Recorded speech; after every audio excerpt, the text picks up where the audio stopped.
You ask Tiger to solve. This deals with linear equations with one unknown. The final result is x equals 12. Let's solve it step by step. Simplify the expression. Expand the parentheses. Simplify the arithmetic. Group all x terms on the left side of the equation. Add 4x to both sides.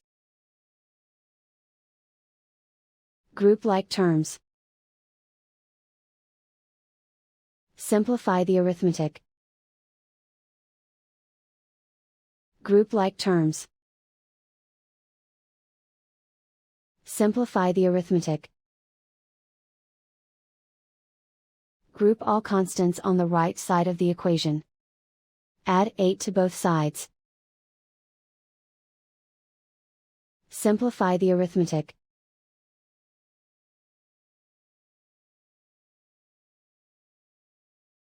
Isolate the x.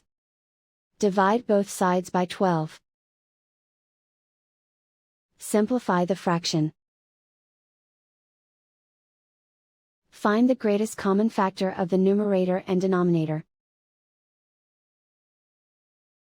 Factor out and cancel the greatest common factor.